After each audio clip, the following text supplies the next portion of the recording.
Good afternoon, everyone. Welcome to today's webinar. My name is Tom Hunter Pratt. I am the Multimedia Specialist for the Institute of Child Nutrition. We're going to allow a few seconds for everyone to enter into the webinar. While we're waiting, I have a couple of announcements. At the end of today's webinar, you all will be receiving you'll be seeing a link that will redirect you to a survey. And if you don't mind, go to that survey and answer those questions for us. We appreciate your feedback. So you'll see that at the end of this webinar. Within 24 hours, you will get an email that contains a certificate. So all registrants will receive a certificate, and you'll get that within 24 hours. That will come to your email. You will also receive an email that contains a link to the recording of today's webinar and another link to that survey. So if for some reason you missed the survey at the end of the webinar, it will be emailed to you within 24 hours. If you have any questions, once we do Q&A after each presentation, you'll want to look for the Q&A button in your Zoom control panel. And if you have any questions, go ahead and click that and type those questions in for us, and we'll answer your questions as we see them coming in. Again, we thank you for joining us in today's webinar, and I'm going to turn the presentation over to Janae. Thank you, Tom Hunter. Good afternoon, everyone. I'm Janae Owens, an Education and Training Specialist with the Institute of Child Nutrition, and I would like to welcome you to the July School Nutrition Star webinar on maintaining customer service while serving at a distance. During today's webinar, all attendees are muted. There will be time for questions at the end of the webinar. If you have a question, please type it into the question box on your screen. For today's webinar, the Q&A segment will be extended for an additional 15 minutes to answer as many questions as possible. Please note that every question may not get answered during the webinar. However, we will provide contact information for any additional questions. Individuals who have registered for the webinar will receive an email 24 hours after the conclusion of the webinar. The email will contain the webinar recording link and a link to the evaluation survey. Please complete the evaluation survey at the end of this webinar. ICN will send out their certificates within 48 hours, and individuals who have registered for the webinar will receive an email with a certificate after the conclusion of the webinar, no matter the platform you are using to view today's webinar.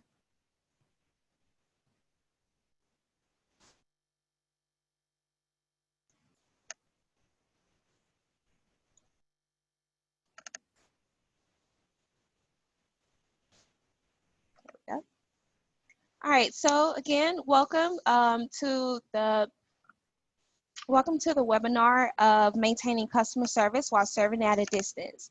So to assist with the unique training and technical assistance and professional development needs of school nutrition professionals, ICN has launched the School Nutrition Star initiative to assist school nutrition professionals develop goals and best practices to improve program administration and operations. The School Nutrition Star program offers a multitude of elements, including face-to-face workshops, virtual instructor-led trainings, webinars, and spotlight success stories. ICN collaborates with USEA to host monthly STAR webinars to provide attendees with training, real-life strategies of program implementation, and best practices for use in action plans and/or goals. Training topics, free resources, and educational materials are also highlighted to assist school nutrition professionals with navigating through the enhanced responsibilities of school nutrition operations. The Institute has created a website for all materials and resources specifically related to the webinars. You can find the information at www.theicn.org/star. Thank you for joining today's webinar on maintaining customer service while serving at a distance. So today's webinar will cover the key area communications and meet the USEA Professional Standards Code 4000. At the end of this webinar, attendees will be able to identify emerging best practices for maintaining high-quality customer service and determine the key strategies for delivering high-quality customer service for back-to-school planning. All right, we have 3 panelists for today's webinar who are representing Houston Independent School District. So we have here with us, well, she'll be joining soon, Miss Betty Wiggins. She's Houston Independent School District Nutrition Service Officer and manages and implements the district school nutrition program that serves more than 209,000 students free of charge at 280 schools daily. Wiggins was previously Executive Director of the Office of School Nutrition for Detroit Public Schools. Schools, Community District, and held school district executive positions in Washington, D.C., Baltimore, Atlanta, Patterson, New Jersey, and Ann Arbor, in Michigan. She has consulted on ensuring quality service, operational accountability, and statutory compliance. She also delivered special testimony on the subject of meeting the challenges of feeding America's school children at a congressional hearing. Wiggins was selected as one of the 2020 leaders to learn from by Education Week. She was one of 10 women featured in the 2019 NBC News web series, She Thrives, Black Women Making History Today. She was named one of the Time magazine's 50 most influential people in healthcare in 2018. Our other panelist is Keith Lewis. He is the Senior Area Manager for Operations in the Nutrition Services Department of the Houston Independent School District. Lewis oversees and directs 21 operations managers who support the implementation and oversight of all school nutrition programs provided to the district's 280 campuses, including the National School Lunch Program, the School Breakfast Program, After School Care Program, Child and Adult Food Care Program, and the Summer Food Service Program. He is responsible for the student eligibility and accountability area that ensures the district complies with federal and state compliance and that all eligible students have access to free and reduced applications. Prior to joining IHSD, Lewis has his stint in Halliburton as a dining facility manager for the military overseas and was a partner with Sonic Cooperation and a general manager at Jack in the Box. And last but not least, our third panelist is Naja Callender. She is the Director of Community Relations for the Houston Independent School District. Her responsibilities focus on growing and fostering relationships with community partners and organizations on behalf of the district. Callender has more than 15 years of experience in the nonprofit sector, having served as the United Way of Greater Houston in the YMCA of Houston. She has expertise in grant making, program evaluation, program strategy and design, volunteer management, and partnerships. And that's with an emphasis on youth and education. Callender received a bachelor's degree in economics from Florida A&M University and a law degree from the Ohio State University, Moritz College of Law. She is an active volunteer who cares about equity, education, and issues impacting youth and women. She is a proud member of Alpha Kappa Alpha Sorority Incorporated, the Links Incorporated, and several other organizations that seek to improve the community.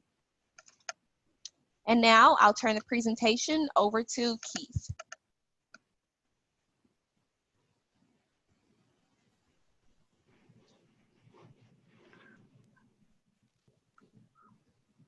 All right, good afternoon, everyone.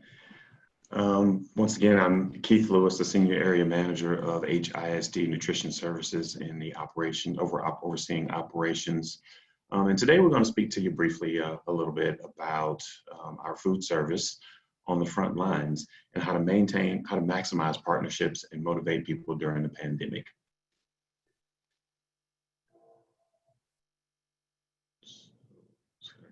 So HISD at a glance. We currently have enrolled 209,000, a little over 209,000 students. We have a little over 27,000 employees, and we are the largest school district in the state of Texas.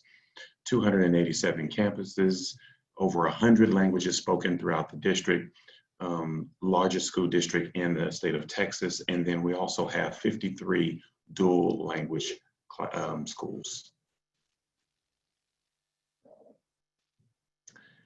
And so now, just as I kind of want to speak to we have a video that kind of shares exactly what's happened over the past few months and I can't do any words. I can't do any justice to this video. Words won't do any justice. So I'm going to allow the video to play, and then from there we'll go straight to Naja Callender and speak on the district partnerships.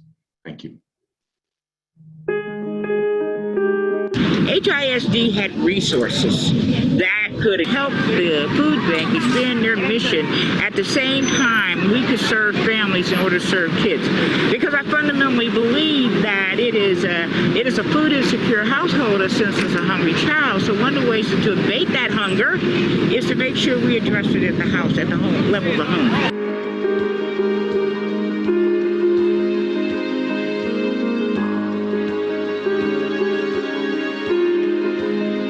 Just got everybody together. The superintendent got on board, all our leadership got on board, and we found ourselves in Chavez serving 984 automobiles on a Saturday morning. And it started at 8 o'clock, and we had ran out of food by 10:30. 984 automobiles. We said, okay, that works, so let's go. Let's do it Monday.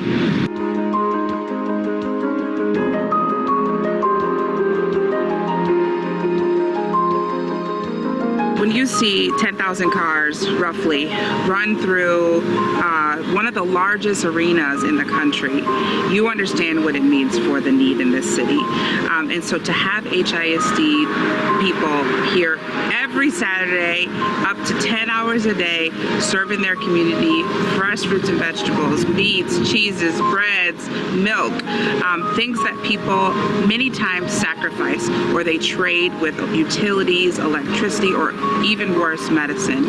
And so having the camaraderie with the staff here in their beautiful shirts, it means a lot to the community, even more to the Houston Food Bank, because we aren't a direct distribution organization. We work through partnerships. What are some of the processes that we put in place? Because they're processes we use every day. Those processes are, we always protect the people from the food. Now we had to protect our people from the virus and still protect the food. So wearing gloves is not a big deal for us. We wear gloves. Even wearing masks, because when we were reducing meals in Southern Environment, we're used to wearing masks. So our people are used to maintaining social distancing and doing the things that are necessary so we can make sure the food is kept safe. Well, for the past few weeks, we've been serving almost 10,000 families.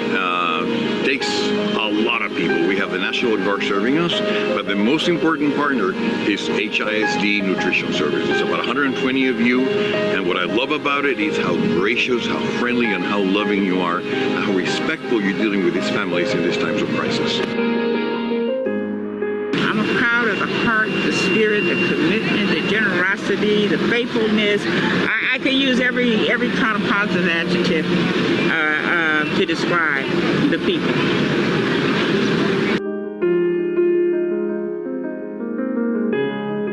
Thank you so much for your contribution and your presence here. Thank you, HISD.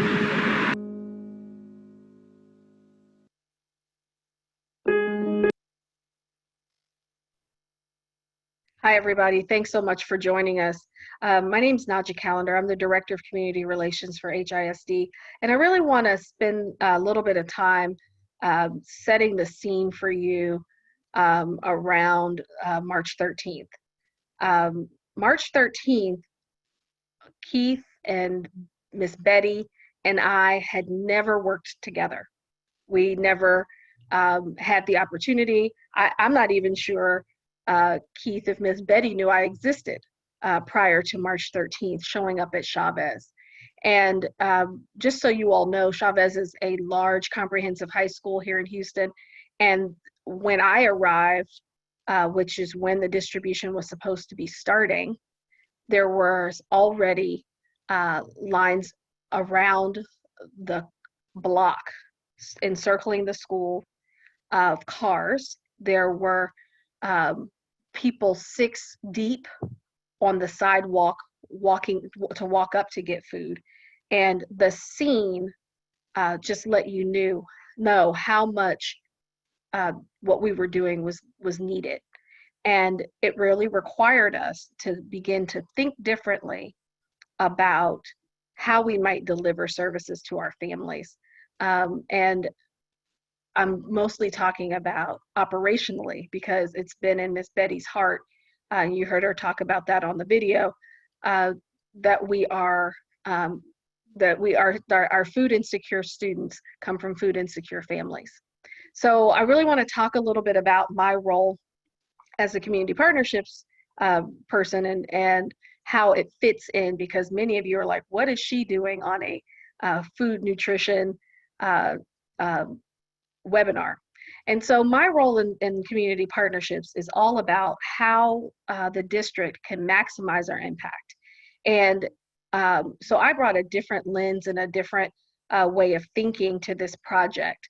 When I arrived and got the directive from our superintendent that she wanted to have 10 sites running a day, you know, my immediate thought was around how we were going to make that happen and how we were going to spread those resources out across the district so that we could kind of reach all of our kids and their families.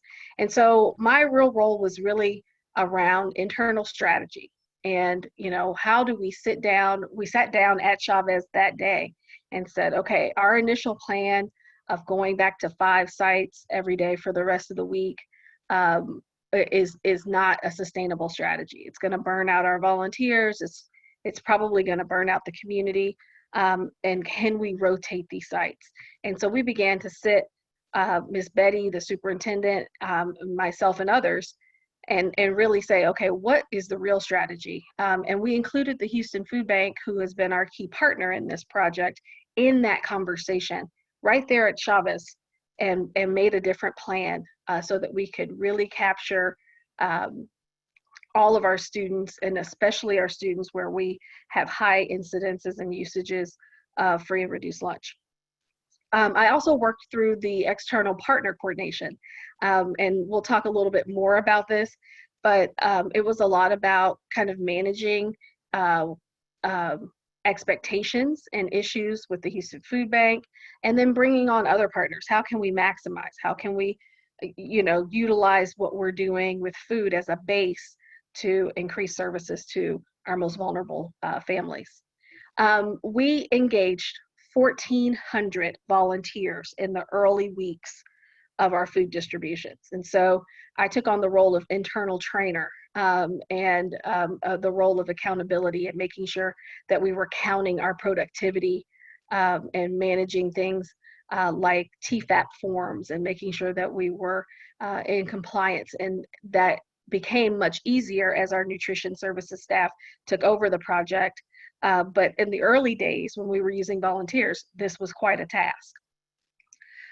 We raised funding around this. And so I had a role in our fundraising, but also in the resource management as we learned more about how the COVID-19 coronavirus is spread. You know, we began to think about, okay, what PPE do we need?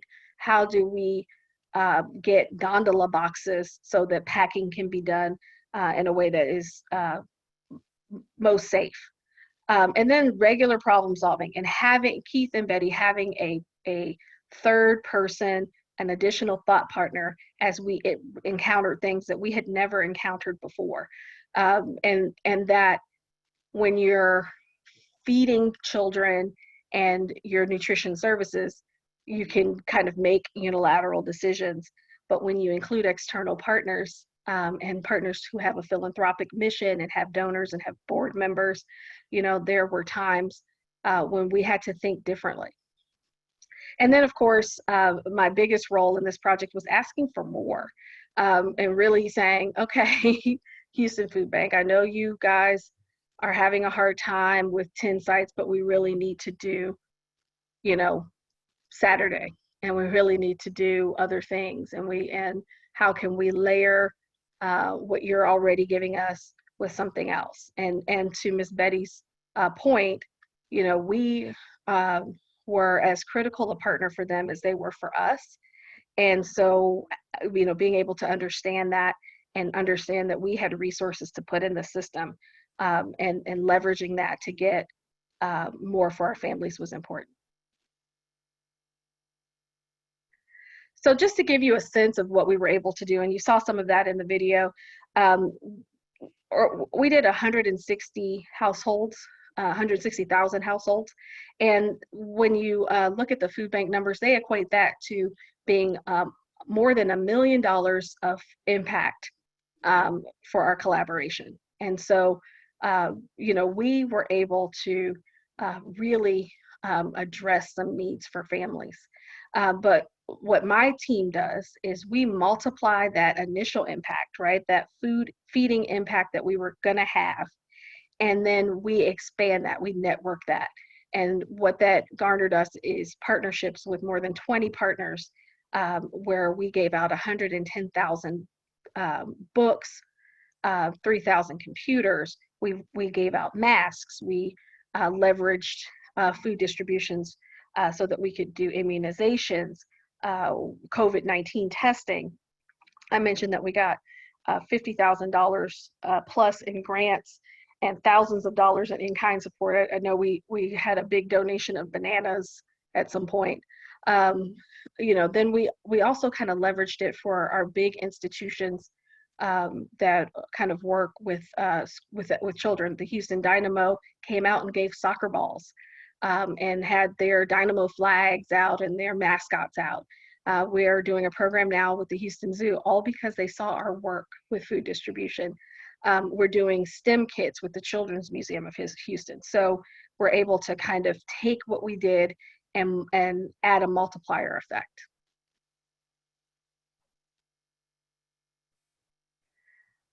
I also really wanted to share kind of the layers of things that we did. So initially, we did 30-pound food bags, and we served about almost 90,000 families. And so this was what we were doing, utilizing volunteers and then transitioning over to our nutrition services staff because they had the training and the wherewithal necessary to do that.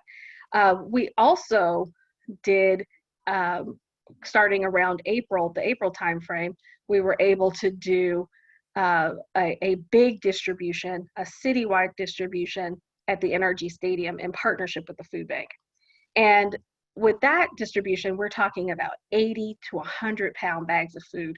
We're talking about whole gallons of milk and dairy, you know, other dairy products and produce and meat, and really stock people's pantries and give them a real lift. And you'll remember that that timing is right when we started to see a very significant impact economically. And so this was huge for families, and it was a little bit of a slow build. I remember when we started that program saying to Miss Betty, this is going to be a 5,000 person event. And she was like, let's not start at 5,000. And of course, while she was right in not wanting to start there, that's where we ended up. And then we far exceeded that for several Saturdays in a row. Currently, we are working through with the food bank through the Coronavirus Food Assistance Program. We're doing 30-pound boxes of produce, and we're pairing that with our student summer meals and just seeing, again, an enormous amount of need. And I really wanted to show this map so I could kind of give you a sense of where all of our distributions were so that you can see how committed we are to serving across our school district. And just to give you kind of a sense of that Beltway 8, that circle of 8 around the different icons, that is the size of San Francisco, Oakland, and the San Francisco Bay in between them. So a massive set of land that we're trying to cover to serve our students, and all of those students in all those places having some significant need.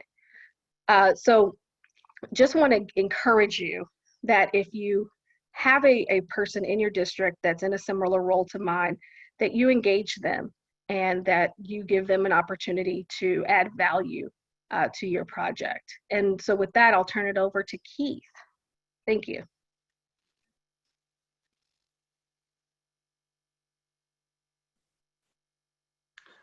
All right. Thank you so very much, Nigel. We really appreciate that, and we truly value the partnership and and what she's brought to our department, and all that she does to service our community, our kids, our district, and all the partners that help us do what we do.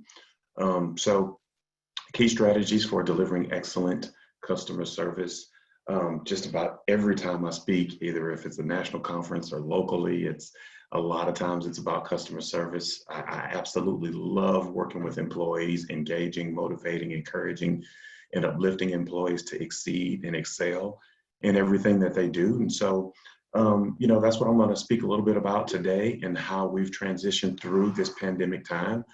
I know that it is difficult, extremely difficult, not only in the city of Houston, but across the nation, and how we navigate these waters and the things that we have to do to ensure that we're not only meeting regulations, but most importantly servicing our community.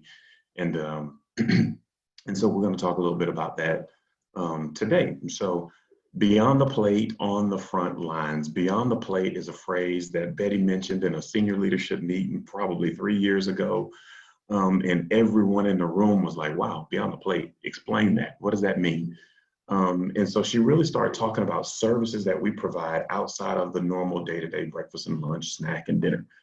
And she said, so anything, if you think about those things, the services that we provide to students and community and staff and partners, all of those things that we do outside of the plate, those are beyond the plate services. And so that's where we are. This is a beyond the plate service, but we're doing it on the front lines. And I got to give kudos to pat on the back to my entire team. I know some of them may be on this call watching, because it truly is a selfless act, and in all of us, to put ourselves on the front line, knowing that there's a possibility that we have, that we potentially could be exposed, but to do it on a daily basis, and to understand the importance of making sure that our kiddos are fed, our communities are fed, and we're doing everything that we possibly can to ensure that we're providing the resources needed to keep our city whole and sustained during a difficult time. So just a shout out to all of the participants on the call, and my employees as well, because I know we're all in this boat together. So let's talk through this. Reinforce best practices. So let's go back. So reinforcing best practices, emphasizing critical compliance, motivating and engaging our employees, and that's going to help us with excellent customer service satisfaction. So we'll speak through each one of those in a little bit of detail here. Let's go to the next slide. All right, reinforcing best practices. And so Naja spoke a little bit about community engagement and what we did at Chavez High School. Chavez High School, to put it in perspective, it's there's about 3,500 kids enrolled in that campus. So it is a very large campus. So when she speaks about the cars are around the block, that campus is just humongous. It's like a mini college campus. And so to see the need at that site was just, it was a humongous need. So the community engagement, there's quite a few things that we need to speak to when it talks about the community engagement. And first and foremost is the communication. We drafted communication to ensure that anyone that's showing up to our site understood that there are best practices that we've put in place to safeguard the employee and also safeguard the community members that are showing up. So there are signs to help them understand that there's 6 feet distancing if you're a walk up to come and pick up your food. If you're in a car, then it's a contactless visit. So we're taking all the documentation information needed. Once you pull up in your car, you pop your trunk and open up the trunk, and we put the food inside of your trunk. Communicating how safe and how the safety practices that were put in place to ensure the safety of our community coming to the campuses is extremely important. Because if you think about it, as we leave our homes every day, we go to locally, one of our popular grocery stores is H-E-B. I love H-E-B. So if you think about the grocery store that you go to locally, you want to know what type of safe practices have they put in place? How are they training their employees? What can I physically see that they are doing to keep us safe? And that was important to us to share with the community how if you come onto our property, we're going to be safe. Our employees, if you see the pictures, our employees have gloves and masks on, and we're making sure that they're separated from each other. We've got the 6 feet social distancing. And so that community engagement piece was extremely important for us to share with them how we're operating once you get to a site. We had roughly a total of 25 sites that canvassed the city. I think Naja showed a great picture of that, picture of that. But you know, we had 5 sites per day that were serving 500 bags of food at each one of those sites. And so the community really started to build a sense of trust with HISD and everything that we were doing at these sites, because it was a contactless visit. It was really efficient, very simple and easy. And the amount of training that was put in place for our staff to understand, you know, how to set up a site, where to place your signs, so people are constantly communicated. We involved the police force.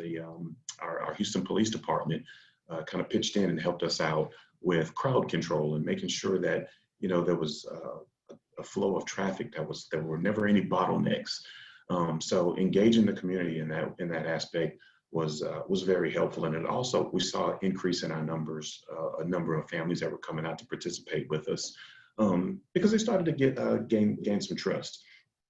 And so with that, so that's the community engagement piece. And as we transition into that collaboration and that customer satisfaction, the collaboration is really the partners that Naja spoke about previously, and engaging those partners and how we collaborate with them to ultimately help out not only our internal customer, but our external customers as well. And so let's talk about that a little bit. Customer satisfaction, you know, we talk about excellent customer service, and that's what we're speaking on here today. You know, I challenge each and every one of us. We've got about 960 people on the call now. I challenge each and every one of us to go back and ask one of your team members, explain to me what excellent customer service is. Excellent customer service. And I'm sure we'll get a gamut of answers around what excellent customer service is, but will those employees give you exactly what your thought is around excellent customer service? Most of us, if we're honest with ourselves, most of us have probably even asked that question already and didn't receive the answer that we were looking for. And here's what I do to help put my employees in a position to be excellent. To know and to understand what excellent is, you have to receive excellent. I firmly believe that if I give them an example of what excellent is, then my employees in turn know how to serve a customer excellent. It's just as simple as that. We can do things like role play and put them in positions to where they understand how we service our customers, our kiddos, and our family members and our community members. We can provide training. We can provide templates and, you know, little cards that we sit on the POS machine that say smile, ask your customer their name, and those little things, little tricks that we help you to engage the customer.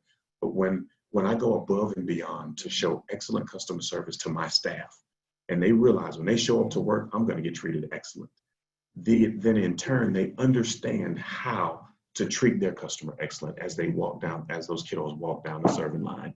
You know, as we engage a parent that comes up to the cafeteria and asking about her student's account or his student's account. You know, those are the things that we kind of continue to coach our team and help them understand what excellent customer service is. So Keith, give me an example of excellent customer service. I'm glad you asked that question. Here's some examples. Excellent customer service. We've got 120 employees that are there at the Houston Texans Stadium. Our Houston Texans play at NRG Football Stadium. There's 120 of our employees there. There's roughly about 250 volunteers there.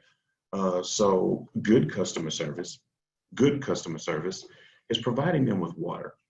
Good customer service is providing them with something to eat for lunch. so they have some food in their bellies to sustain them through the entire day.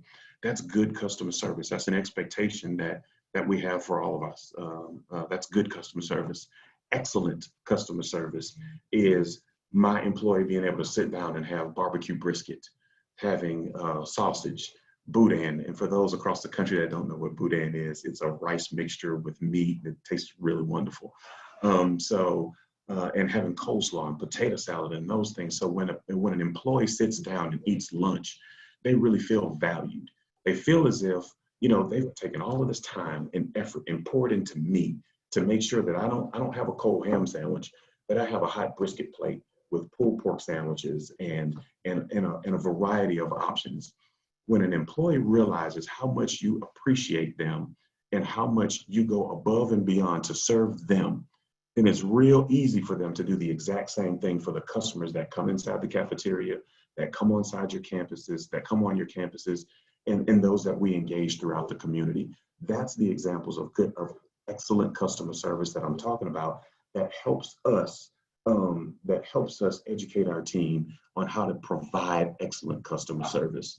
And so the collaboration piece is me reaching back out to our Houston Food Bank partners and some other partners in the district to do things like get them gas cards. And every one of my employees got a gas card. That's value. You know how excited you could never see.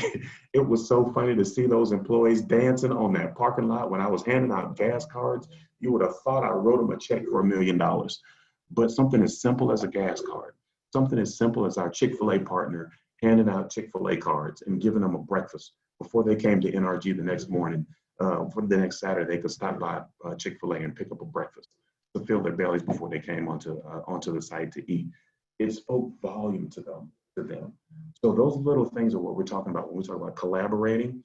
And I'm a huge proponent of internal service is a direct reflection of your external service. If you treat those and internally, your employees, your leaders, you treat those employees as if they are gold, then that's the type of service that your employees then will serve our students, our principals, our teachers, our community members, everyone they engage, the vendors that are coming through the back door.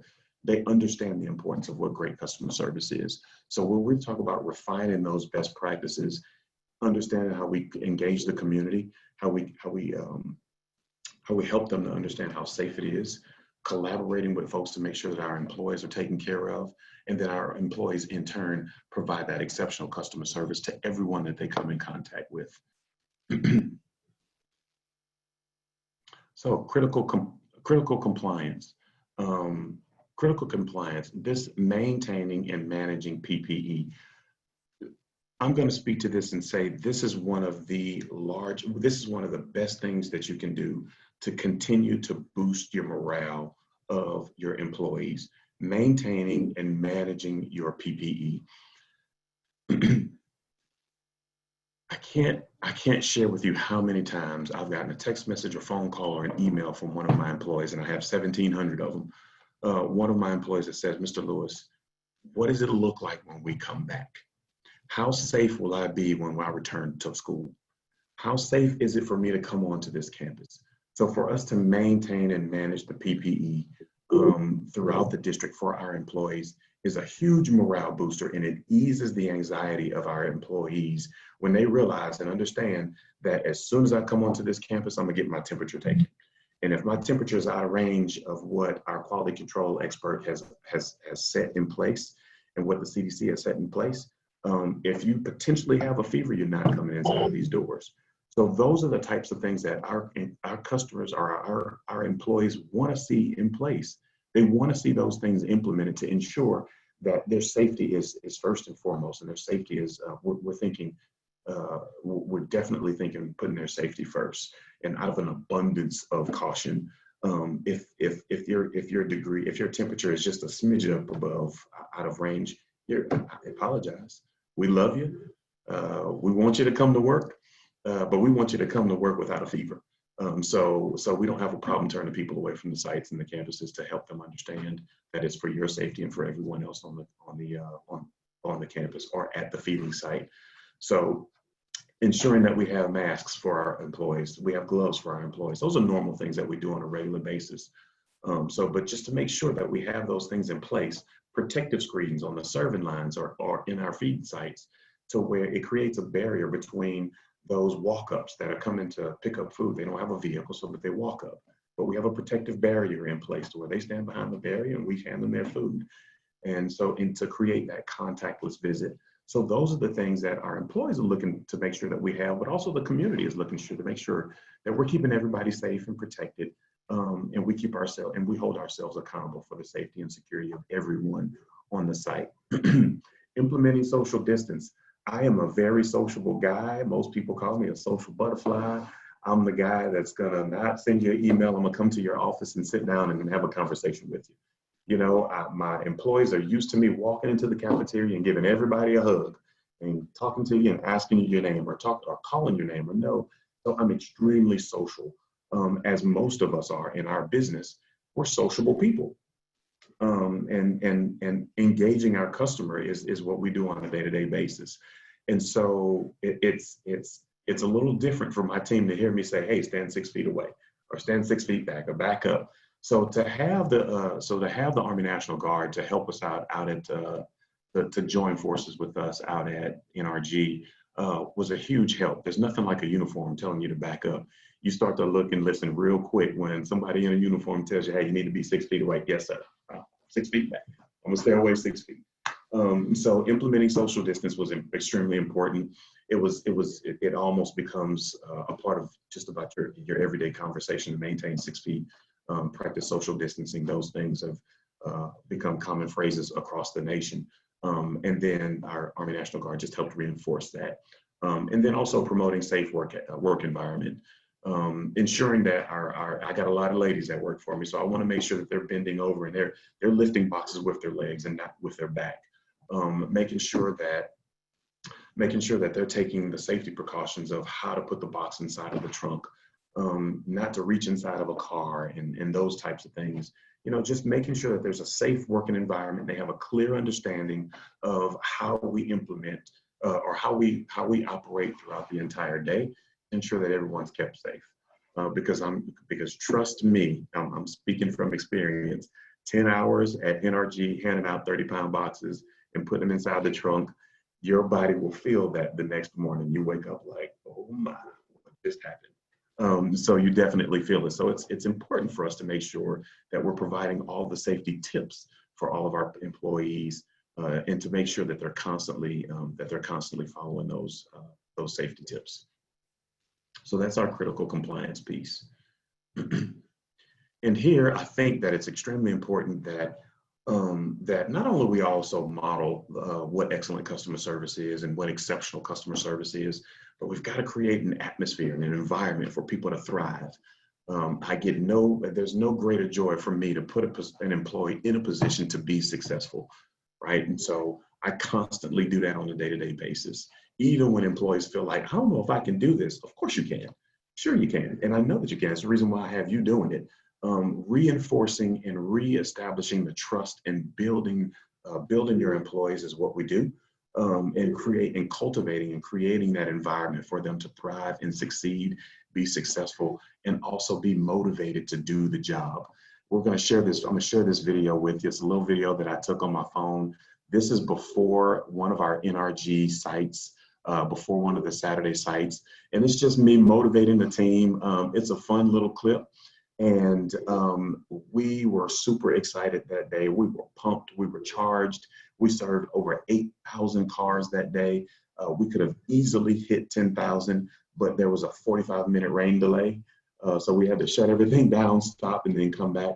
We would have easily hit 10,000. So I want to share this clip, and this is just a small example of little things that I do throughout the day, throughout the week, to help get my team motivated for what it is that we're about to do. Let's go, HISD. We ready. We ready. Yeah. One more time. We ready for you, Houston. We got the National Guard here. HISD. We ready.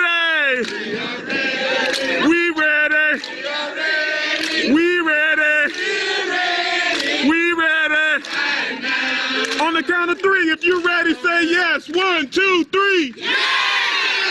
We're ready for you, Houston. We'll see you soon.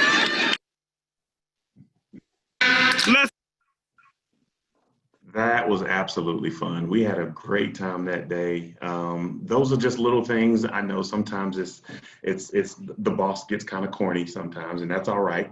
And I think it's all right. So that's one video to show how we encourage our staff to get them motivated for a very daunting task that's about to happen. And we muscled through it. We got through the end of the day. This is something that I wanted to share. It's one more video I wanted to share with you guys. It's a brief snippet. Everybody is familiar with the Don't Rush Challenge. So we did a food twist to it. We did the Don't Rush Challenge. And this is my senior leadership team. So I challenged all of them to do their little Don't Rush clip. But it's little things like that. When you're at home and you're constantly in the grind of everyday teams meetings, conferences, those types of things, this is a break from the monotony to say, hey, let's take 15, 20 minutes. Let's think a little bit about food and show me what you're thinking about today. Show me what you're talking about.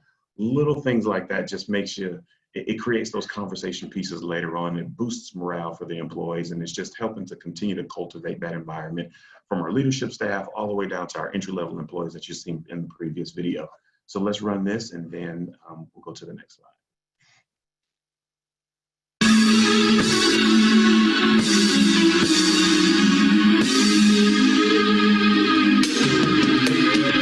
Don't rush, slow touch, brown and white.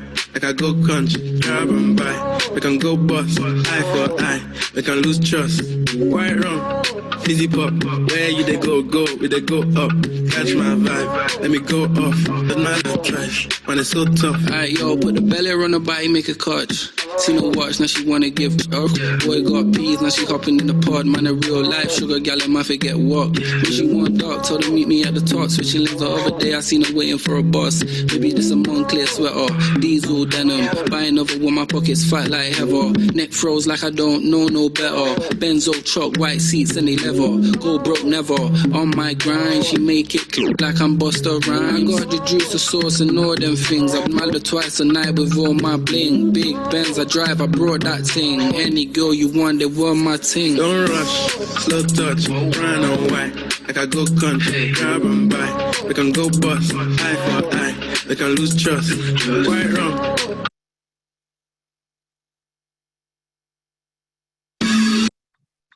All right. And so just a little fun. It was, we had a great time doing that. The team really enjoyed it. And I get a lot of phone calls from that. Just, hey, can we do this? So every new challenge that comes along, my team is reaching out saying, hey, can we do this challenge? No, we're not doing that. We're not gonna do that. So I'm gonna transition now into the overview of our key driving factors. This is kind of our elevator pitch, kind of some things like when we share with our employees. Yeah. I'm on. Oh, hey, Miss Betty, how are Hi. you doing? So I made I'm gonna digress, step away, and give it to our officer, Miss Betty Wiggins. Okay, Crystal, can you go back to, have you shared my first slide? The infographic about Houston ISD? Yes, ma'am. Anyway. Yes, ma'am, we have. We've shared the HISD at a glance. Okay, so you guys see how wonderful we are and all the hard work that we do. And we could not do it without the good employees and without the leadership of some of our senior staff. Keith has a very important part of operations, but there's also other people as well. One of my visions, or one of our group visions about why we do things and what motivates us, is that we have some key driving factors. And our key driving factors, and I don't know what priority is like a spinning wheel, but they're equally as important. We're driven by kids, doing services for kids, supporting families, supporting kids to make sure every child enters the classroom ready to learn. I have a thing that came with me from Detroit about food, that I want my kids to have more than a consumer relationship with their food.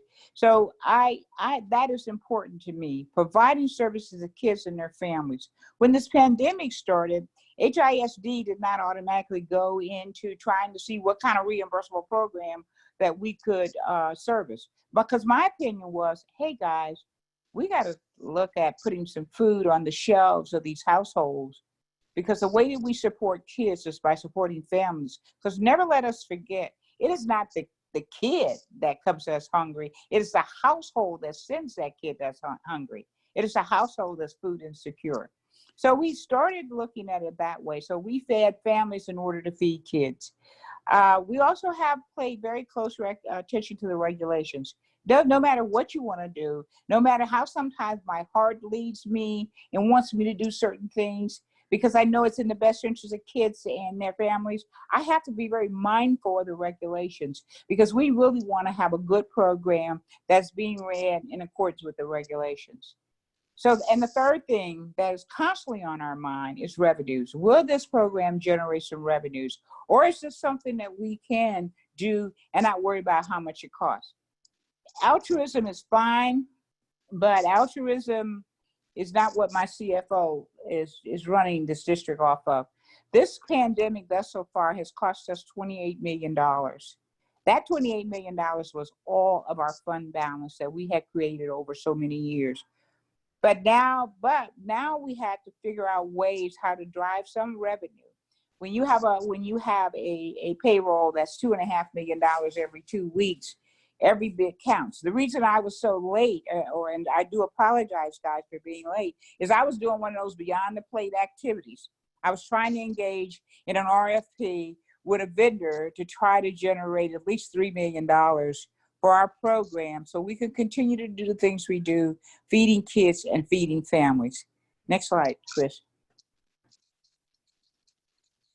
So that's all that beyond the plate experience. What you saw was our beyond the plate experience.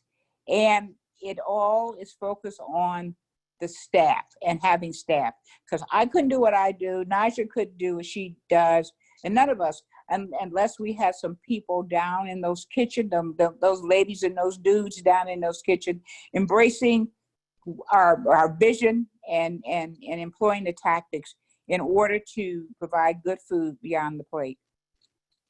Chris?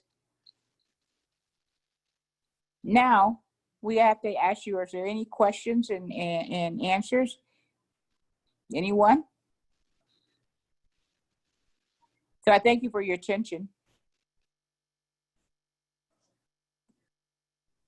Miss Betty, there was a question in the Q&A that either you and Keith could answer, saying, I agree with boosting morale. What other ideas do you have for boosting morale? Well, I tell you, one of the things that I had and that I did in boosting morale too was shirts, having people identify their shirts. We have uniforms, but we also get a departmental shirt, doing things out in the community. One of the things I did in Detroit that was very successful, and I was hoping I was going to be able to implement it here, is that we had a bonus program. I treated my employees like they were business owners, the people who ran those schools. We had a bonus program. So after all the bills were paid, we could either have, we started at, for every $1 million, you had 2.5%, and all the way up to 10. So there was a year that we got 10%. So guess what I didn't have to worry about? Absenteeism, I never had to worry about. Waste, paperwork was done because it was a business that we were running. So there are other ways. So money is a motivator too. I'm going to tell you it is. It most definitely is. Can I add to that? At the end of every year, we throw this humongous employee appreciation cookout. And, you know, the employees kind of talk about it all year. And the expectation is, you know, what's going to happen at this cookout. So the first time it was a huge turnout.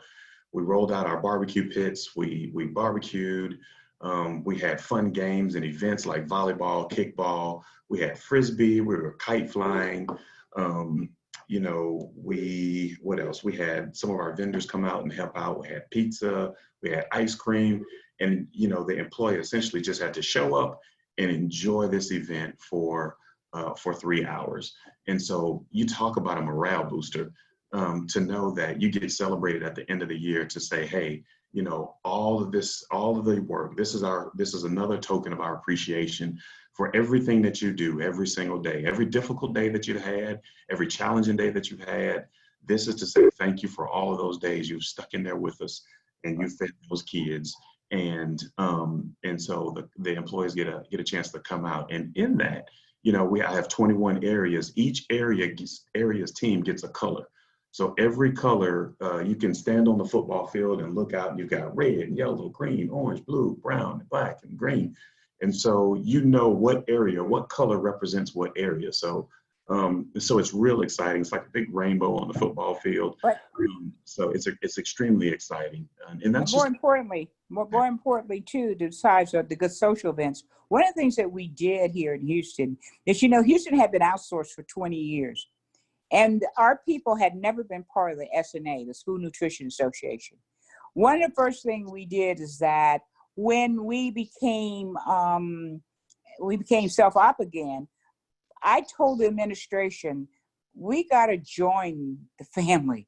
So we took 50 people to the SNA, 50 managers. And you know, that sounds like a lot for Houston, but it isn't a lot. That's just my management team. And the reception that they got when we walked into Atlanta was overwhelming. We came back and we started an association. They started having fundraisers. We give credit if you join the association, if you take classes. And so we participate in that and trying to ensure that our people are professionalized and given an opportunity to learn. Very big on staff development. I've always been big on staff development, and that's important too. So in lieu of money, we give you an opportunity to learn. There's a very important question here that I like to share with what happens this fall to your community program when school hopefully starts again. It's going to keep going. That's where I was at, beyond the plate. I was trying to work with the USDA for the food and family boxes to ensure that we had those boxes that we were going to be able to distribute in our curbside feeding opportunities. Always keep your eyes open. Beyond the plate sometimes bring you more opportunities. Don't stay cloistered and think, oh, I can do these 5 programs. Look at the kind of things that you can do. So that is the most important thing that we can do. Do not get stuck and keep focusing on those 4 walls. Being on this community, we have now became this, we're the secondary social service contact. And then with the help with people like Ms. Collins or Nija, in terms of just showing us all kind of opportunities. Miss Betty, there was another good question.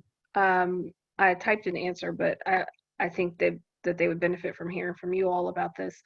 There was a question about how we were able to reach diverse populations and diverse families with all of the different languages and other barriers in Houston ISD. It's a great question. You want to answer that, Ms. Betty? You want me to answer? Well, yeah, Keith, you can answer it. Okay, and so first and foremost, one of the things that we continue to do on a normal basis is we reach out to our media, Telemundo and Univision, and we provide interviews for our Spanish-speaking population. But then we also work for those other languages in those smaller communities. We also work with those community liaisons on those campuses to make sure that they're communicating with those parents in those languages, so they can get the word out about how they can come to the campuses and get food for their kiddos for the remainder of the week.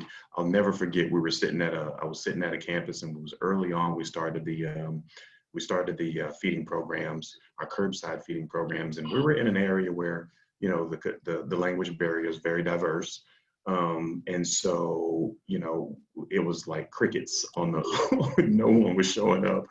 And we walked inside and we started talking to the administration, and she was extremely excited to help us out. And she said, yes, a couple phone calls, I can reach out to the community. I have a few people that speak different languages. They can reach out to their classrooms and get some folks to come out to the site.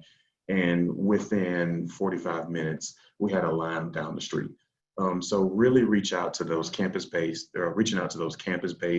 employees on the administration side, you know, because they know the languages, they know how to speak. You know, we have one campus We have Lost Americas that there's over 15, 20 different languages on that one campus. And so to speak in all those different languages, yeah, you definitely need to reach out with the principal, but focusing on your administration first and then the outlets. But the other thing that's very important, Keith, and I want everybody to understand this, it's about diversity in your staffing as well. Yes. Reach out to the community that you serve and hire for diversity. Don't hire, I like you, do you like me? Hire for diversity, because you will understand the comfort that kids have when that lunch lady can look at them and say in the language that they're accustomed to, did you enjoy your food? Is there anything else I can do to help? The comfort that it brings. You know, you also have to like your community. One of the things that I do, and I know it's probably strange, I'll go to shopping centers or go to stores in the community in which we serve. And I do it periodically just to see what they buy, just to see, you know, how, and you can't be afraid. And I go, oh, well, you know, no, you know, you go into a place, a crowded place, I go into a little strip mall just to see what they're doing so that you can find some comfort level. Because most of the time, if you're not comfortable with the people you serve, they're going to know that and they're going to feel that. And they're not going to come to your lunchroom. I wouldn't come to a place to eat where the people didn't make me feel good. So, but there's also another interesting question here that says, when you hand out your produce bags, do you go mainly through the area food bank or where there are other places? There were other places. We did go to the food bank, but understand Houston is so large that we had to approach the USDA and ask them, could we transfer the title of some of our commodities into TFAP so that they didn't just expire on the shelf. So if you've got some commodities and they're getting ready to expire, call your state agency and transfer the title and inject that food into your service. People will benefit from that. Right now, we're giving out pizzas. We're giving out a whole bunch. We were giving out, you know, repackaging chicken fritters and a whole bunch of stuff. Do not let the food go to waste. Think about what you can give your community and the recognition and the love that you'll get, not only just from your community. I mean, I just can't tell you how people say thank you or thumbs up. So we are not just using food banks. We feel like we are co-partners, 50-50, because we bring to the table the same thing they do. They just consider they're a private not-for-profit and we're a public not-for-profit. Miss Betty, can I jump in on that? Sure. The other thing I will add is that action, Miss Betty injecting the district's resources into the Houston Food Bank system and being willing to put our staff in their warehouse, being willing to put, you know, her trucks on the road, you know, those small actions of partnership, I think helped us build a quicker rapport and a deeper relationship with them. But it also gave us a lot of leverage as I went back and said, but also, you know, can you all rent forklifts for us? Or, you know, we need to expand what we're doing into this area. And it gave them some ground and some opportunity for yes. So I just want to really encourage that, because I think as school districts, we tend to be a little bit closed off from the rest of the community. There was a question about, I like the proposal that kids should have more than a consumer relationship with their food. Can you elaborate on this? Yes, that came with me from Detroit, and that came with me from farm to school. Everybody loves that. When you go out and farm to school and you see kids in the garden and you give them an opportunity to grow their food. Very brief story is that in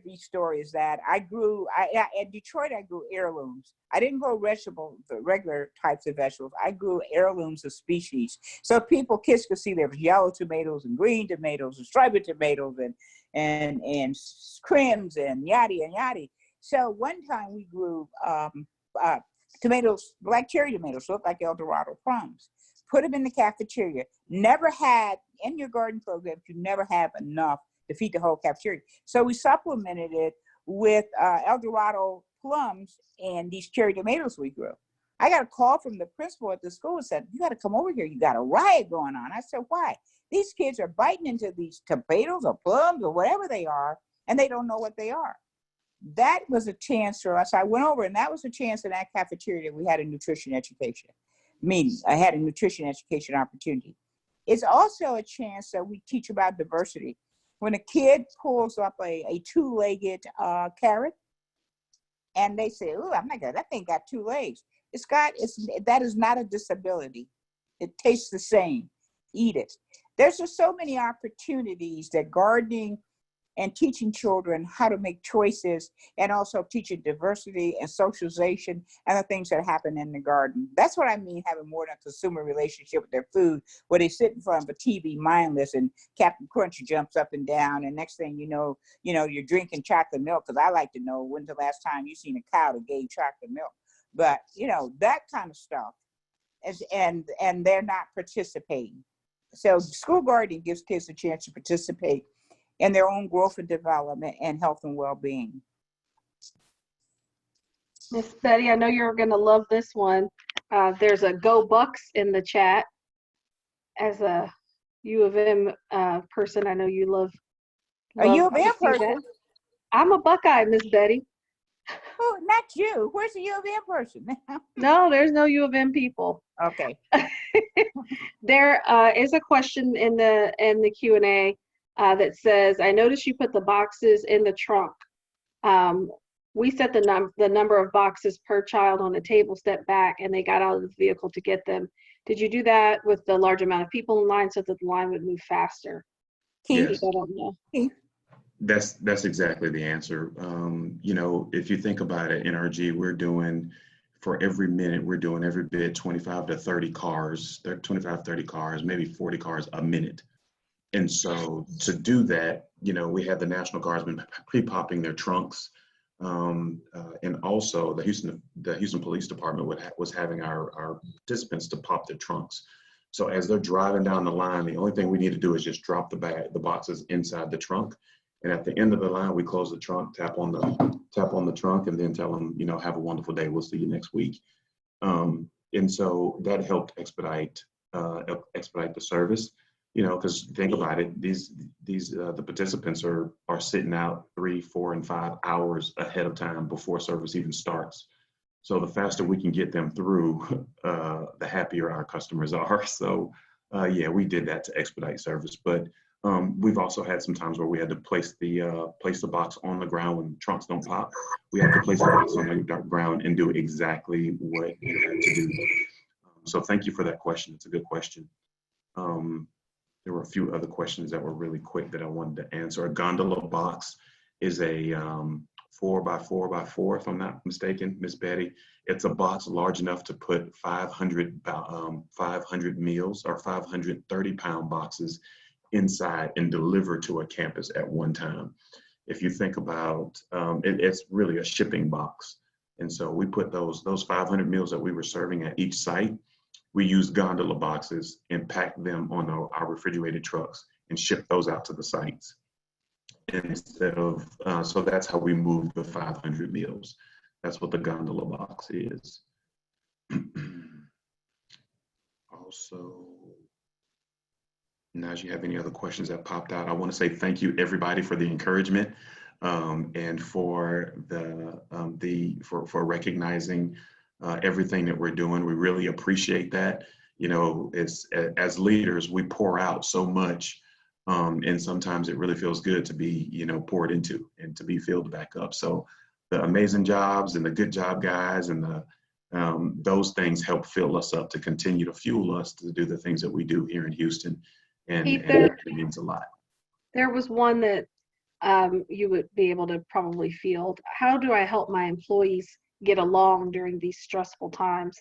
Do you want to just talk a little bit about kind of our how you've kept your staff kind of calm, and how you've addressed kind of the fears around COVID, and just some things that we've put in place to soothe staff stress?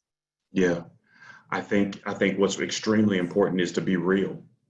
Be real, be direct, be upfront, explain the challenges, but also encourage employees to understand that there's a better day ahead, and victory is what we expect. Excellence is what we expect. And so, what does that mean in a conversation where an employee feels as if they're feels difficult or they're having odds? You know, it's easy. It's an easy approach when you sit the employee down and says, "Listen, I know you're gonna have difficult times. I understand that there's a challenging time, and I understand that that issues may arise. But the one thing that I like to share with my employees all the time as we service each other internally is that you never know what this employee just left when they left their home. You have no idea what they're going through at home away from work. And so understanding that and showing up to work and understanding that this young lady may have just left a tough relationship. She just may have walked away from her kid being sick. She just may have left the hospital and her grandfather is on is struck with COVID-19. You never know what an employee is going through. And so to approach every situation and every circumstance with understanding that I have no clue what you're dealing with. So let's handle this conversation and let's come out of this win with a win-win.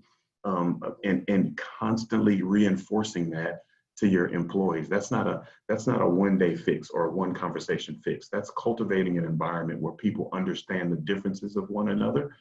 And so they begin to approach conversations with the expectation of saying, I'm gonna do the best that I can to walk away from this conversation where both of us win. You know, there's a book out, Seven Habits of Highly Effective People. One of those 7 habits I live in, and it's a win-win situation. Every conversation that I have, Naja can speak to this, Betty can speak to this, whoever's had conversations with me, every conversation I have, I want to walk away knowing that not only am I satisfied, but the person that I just talked to is satisfied. And so everybody walks away from the table saying, okay, I feel that this is resolved. And we've got some resolutions and some things in place. Now that may mean action steps, meaning, yeah, you got to show up to work on time, and yeah, you have to do this, and yeah, you have to. There may need to be some action steps implemented to help execute that. But I think it really minimizes the amount of stress and anxiety and challenges that we have inside the kitchen when you sit people down and say, listen, both of you come from 2 different worlds and you both have challenges. It's important for us to learn how to work together and understand that we don't know what we don't know exactly what you're going through, but let's work together, because the common goal is we're here to feed our kids. How can we do that if we're at odds? So we first have to learn how to take care of each other internally. That's that internal external service. I have lived in internal external service for the past 20 years. And so, but more importantly, Keith, importantly, I think why that's more encouraging than everything. You don't nurture an environment with hostility. And you also have to be in the environment. I encourage everybody, whether you're the director like I am, or you're a senior manager and stuff, go up into those kitchens, set the tone of what the attitude should be. I'll walk in the kitchen and they'll start, I say, look, honey, don't talk to me now. I'm a bad refrigerator. I can't keep nothing. So if you're going to start talking about her, I have no other obligation but to go and tell her. Do not nurture mess and garbage. And the way you do that, if they see you there, you set the tone. I get lots of complaints about, I look like my employees. When I walk I've had this happen to me because I dress like my employees. And I walk into their kitchen, and I had an incident where an employee was so stressed. And I walked in and she thought I was relief. And she put me to work. And we worked and was doing stuff. And then at the end, she said, oh, you work so well. I'm going to have to tell them to send you again. What's your name? And I said, Betty Wiggins. And the woman fainted. But the idea was because I was there to serve. We are servant leaders. I tell all my senior leadership that we are servant leaders. We serve our staff in order then to serve children. So Get out in that environment. If you think getting a central office is your goal in life, well, you're in the wrong business. You should not be in this business. If you think that sitting behind a table and directing folks and never having a little kid wear clothes that when a little kid puts his hand on you, you can put it in the washer and dryer, don't have to take it to dry cleaners. Talk to your staff. Talk in a language they understand. My staff, I'm very close to my staff. I'm very folksy with my staff. But then my staff also see me do major presentations in front of school boards, and they go like, "You are so phony." I said, "What are you talking about? You don't sound like that when you talk to us." I said, "I do what I have to do in order to make us all feel comfortable." So love and embrace your people.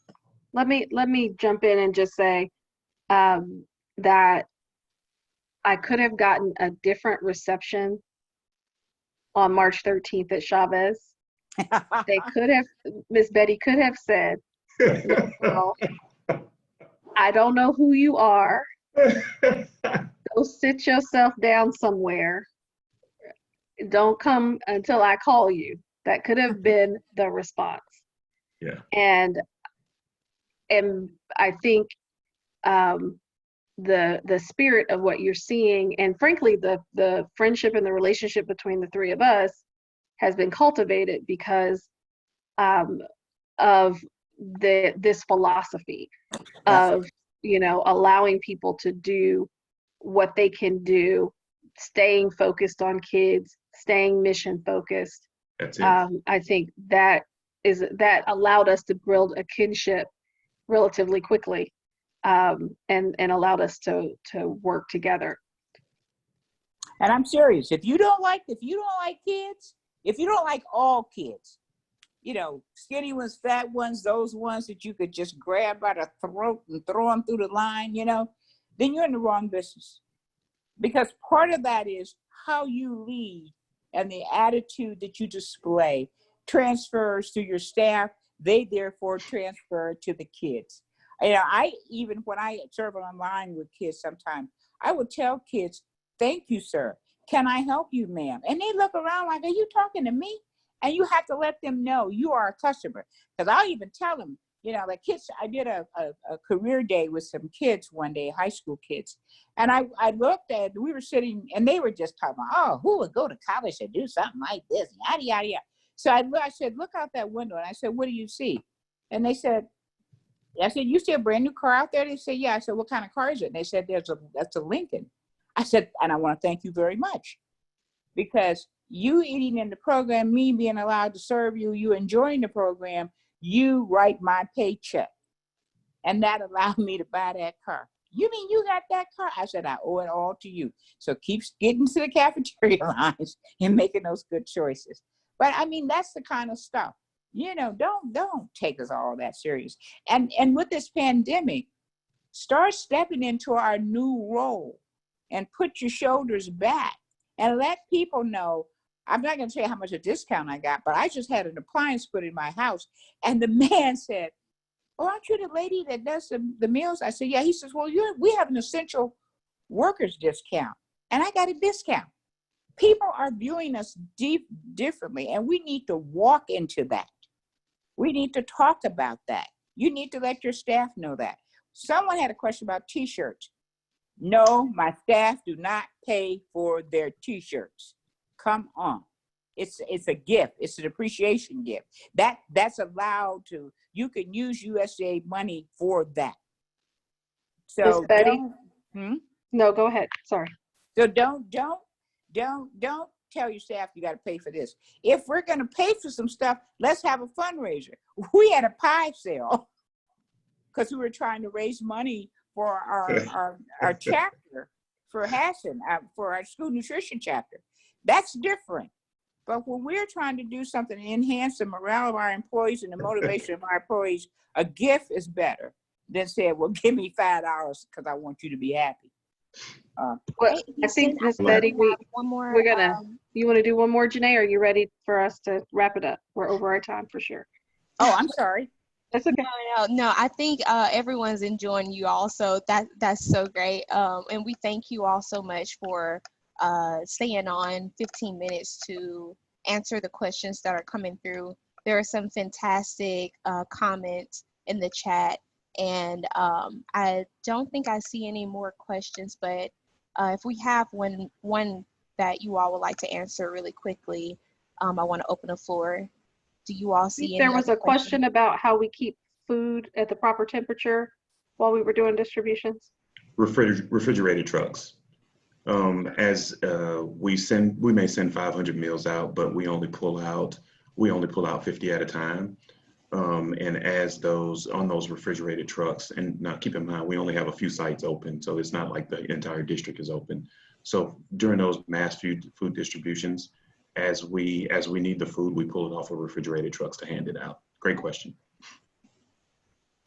All right.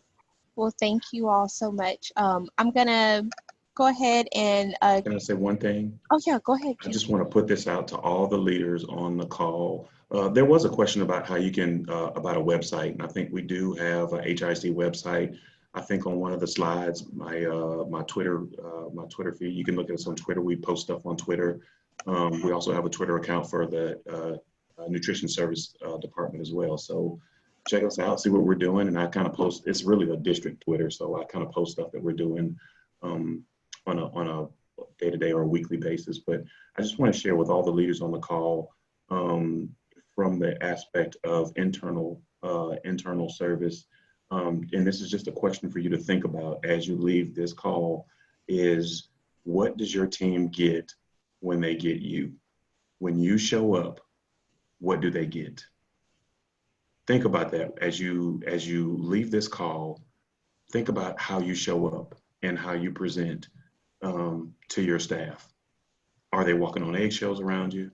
Are they open and willing to share, or are they reserved? So, and it's okay to ask that question to a few of your employees and get some positive feedback, or get some real feedback. So, and that'll help guide some of your leadership decisions as well.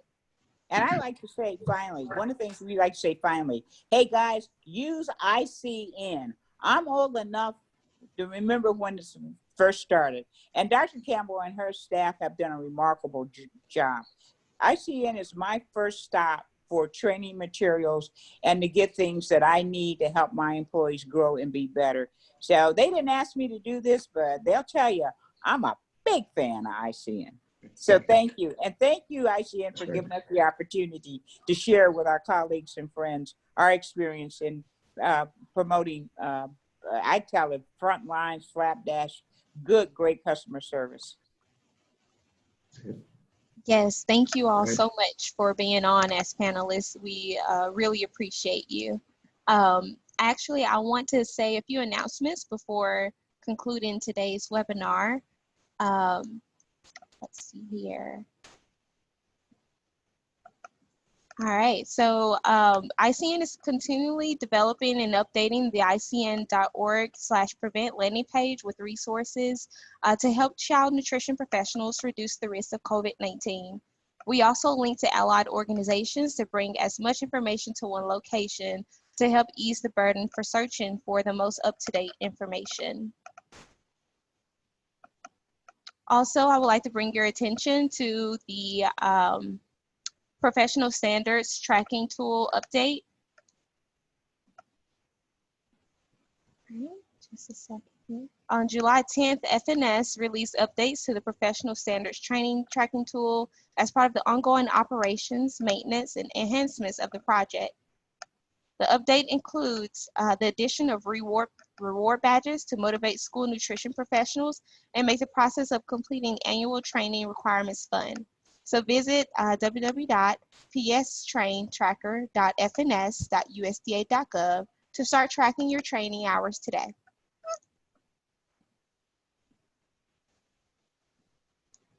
All right, so just a final reminder that today's webinar has been recorded and can be viewed on the ICN website at www.theicn.org/star. Thank you again for attending this webinar. Thank you to our panelists for all the great information that you've shared and the motivation that you've given on this webinar. Please remember to complete the evaluation survey. If you have any additional questions, please feel free to email us at helpdesk@vicn.org. And this concludes today's webinar. Have a great day.